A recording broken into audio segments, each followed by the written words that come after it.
Do not start a trash can cleaning business until you watch this video. I started a can cleaning business, but I completely regret not learning from somebody else first. This meant that I had to make all the mistakes on my own, I had to lose money, and I had to make progress 3 times slower than I potentially could have. I'm going to share with you guys all of my biggest mistakes and how I would have fixed them, show you some tips on how to get more customers and how to talk to the customers, and I'm going to show you guys my entire can cleaning process. But this is going to come further in the video, so make sure you don't miss that. You guys always love to hear about stuff that goes wrong on my job, so let's start with that. Just for a little bit of context, I actually offer a service that a lot of can cleaners do not offer, and that's a foam cannon wash. This is kind of a staple in the service that I provide, and it allows me to have higher prices than everybody else. But this extra service requires more money to buy the equipment and more proper storage. As you guys probably know, I run my can cleaning business completely out of my car, so I don't have that much room or proper storage. Well, after my first couple of jobs, I ended up leaving my chemicals in the back of my car because I have a trunk where I keep everything. 𝗤𝘂𝗂𝗜 is incredible, especially if you need help keeping up with customers, sending estimates, invoices, or collecting payments. Give 𝗤𝘂𝗂𝗜 a try for free. Just click the link in the comment section and the description of this video.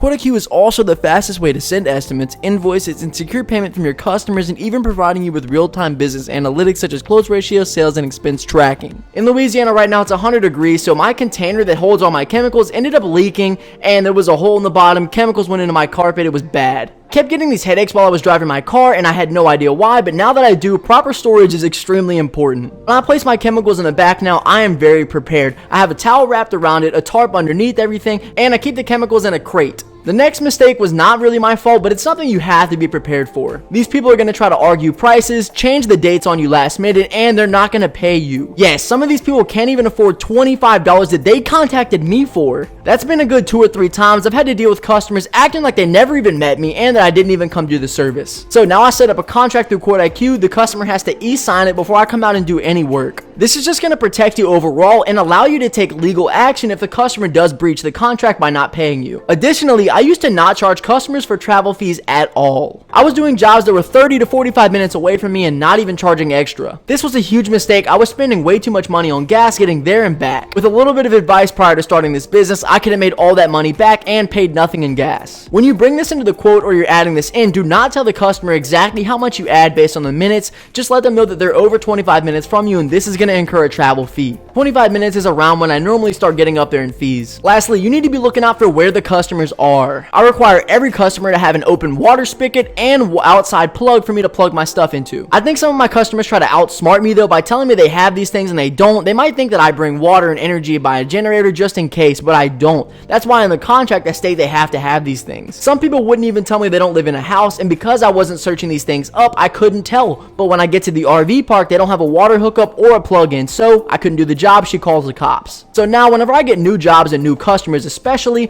I like to look them up through the 𝗤𝘂𝗂𝗜's Google Earth function. You can get a street view, you can see everything. This kind of just prepares you for what you're going to go into. These are strangers, you have no idea what might happen. And that's really something that I don't see talked a lot about in the service industry, that you're going to people's houses, you have no idea what their intentions are, and something might happen to you. So make sure that you're following this advice and you're taking the safety precautions so that you stay safe. Prior to making this change where I can see the houses before I get there, I was going to jobs that were 4 trailer parks deep, and that's not a place you want to be. These people were staring me down, threatening to take my equipment. It was crazy. But hey, maybe that's just Louisiana. So always make sure to do your research. I gave you guys some banger tips that you can follow. Always make sure that you trust whoever you're going to do the job for, whether you're judging them by the way they text or you're judging them by the quality of their house, or even bring somebody with you. Okay, now we're going to get into little tips you can use with customers. A lot of my subscribers have been struggling to get more customers or even their first customer, but I developed my own lead strategy that has gotten me my first $10,000 in jobs. And good news, my course is completely finished. If you guys want to learn my strategy of how I've gotten $10,000 in free leads that I can continue to service day after day after day, there is now a number that you can contact. Listen,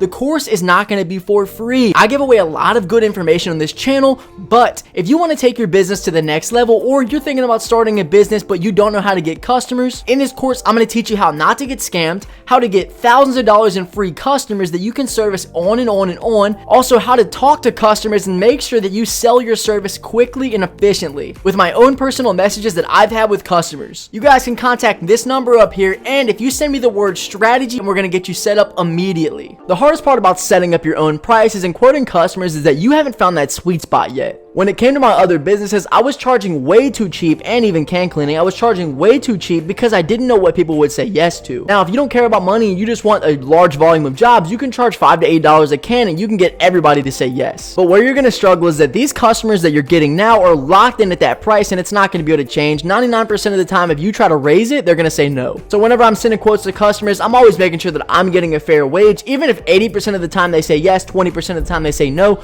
that's okay, because it's better than less money and 100%. Also, a little tip whenever you're sending the customer the quote, send them the quote by asking them 2 questions. Ask them how many cans they have, as well as where do they live, so you can find the distance between you and them. Then immediately after you're going to send them the quote with the information that you gather, you're going to send them the services that are included in that price. That way they have no time to react to the price. They immediately see what they're going to be getting, because otherwise they're going to be consumed by the price and they're going to say no. This is going to increase your sales by 60%, no doubt. Now that you're doing safe business, because you were clearly listening to the first part, right? You can now learn my process. Whenever I'm washing, I stick to a rinse with the washer, then you go into the chemical treatment, let that sit for a couple of minutes, then you're going to come back, bring out your foam can and wash the whole can down, rinse it again. You don't have to rub the soap in, just let it sit there and then rinse it. Boom. Now all you have left is the secret sauce, and since you made it to this point, I'm going to tell you. You're going to sprinkle in a couple of pours of purple Fabuloso. And since I gave you that glorious tip that nobody else knows except for this video, you guys comment down below Fabuloso finisher to lock in your 6-figure a year can cleaning business and to lock in my love.